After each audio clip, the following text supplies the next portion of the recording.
Mas, ini kan alat remote. Saya tekan remote kan.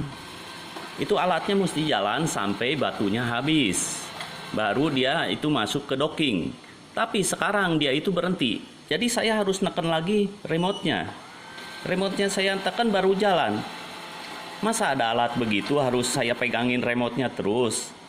Kan nggak wajar. Coba lihat tangan saya. Berhenti dia.